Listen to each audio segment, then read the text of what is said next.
Hey guys, SpinoDude here, and today we're going to be taking a look at the 2018 CollectA Deluxe Iguanodon.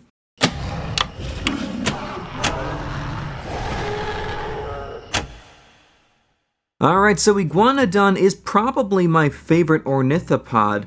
It's just an absolute classic dinosaur, and I'm really happy that CollectA decided to give it the deluxe treatment with their 2018 installment of this Iguanodon here for their prehistoric range. Overall, when I first saw it, I didn't think much of it, but I really didn't get around to really appreciating Iguanodon until after 2018. And I must say, after getting this figure in hand, it is an absolutely stunning piece, and is probably my favorite representation of Iguanodon out on the market right now. Now, first of all, the detailing is absolutely beautiful. We have lots of, let's actually adjust the camera slightly, there we go. We have lots of beautifully done individually sculpted scales throughout the sculpt there. They change their size as they move down the limbs, and I actually love the patterns of scales on the hands and on the feet there as well. The feet and the hands have beautifully painted and sculpted claws actually as well, including the prominent famous thumb claw that originally was on Iguanodon's nose when it was first discovered. And also, if you didn't know, Iguanodon was officially the first described dinosaur ever, which is pretty awesome. Anyway, the claws have a nice gradient of a couple different shades of brown colors there. They look very nice. I love the overall pose of this figure as well. Just the stride it has going. I really like it from this side especially. Just the way the arm is stretched out and that leg is kicking back. You can really see the skin pulling against the midsection there as the limbs are stretching out. And then if we go over to this side, you can see the skin bunching up between the limbs because these are pressed much closer together.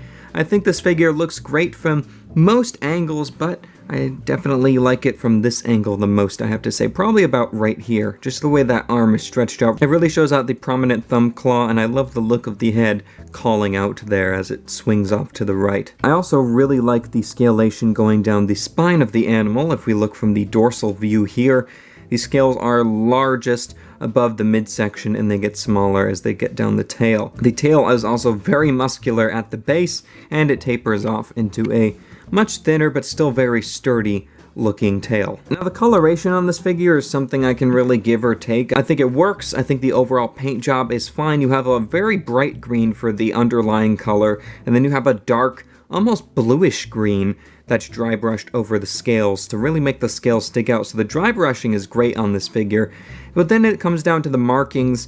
I'm not a huge fan of the overall shaping of the markings. They just feel like lines that were quickly splotched on with a paintbrush. Those are done in like a dark grayish black color. Then we have some sienna brown or burnt orangish brownish spots throughout the body there. Nothing I'm too fussed about. I think the colors work and they look good, particularly from an average distance, but I feel like they could have been better in some regards. Now let's take a quick look at the head sculpt on this Iguanodon because it is absolutely beautiful. Now just take a look at that head there.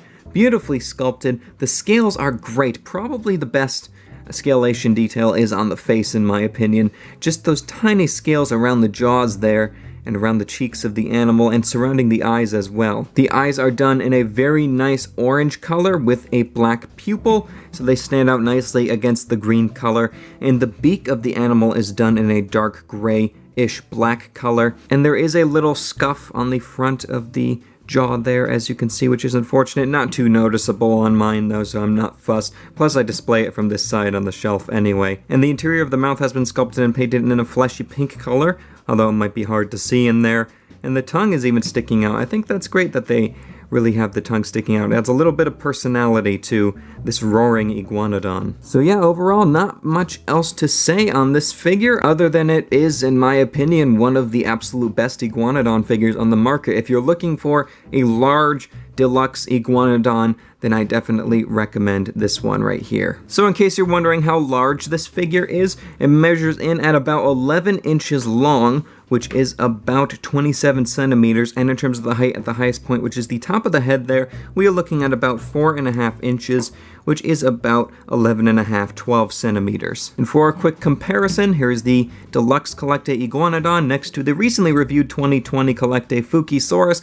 Obviously these are out of scale because this is part of the deluxe range and this one's part of the standard range, but I still think they look pretty cool with each other. And I think if you repainted this new Fukisaurus figure to be the same color as the Iguanodon, they would complement each other really, really nicely as an adult and a juvenile. I mean, just look at the poses complement each other so nicely as this one is looking off to the side, checking in on its youngster here who's calling off to the mom or dad. But anyway guys, that is going to do it for this review. I hope you enjoyed. Leave a like if you liked, and I'll see you guys in my next one. So take care, and bye-bye.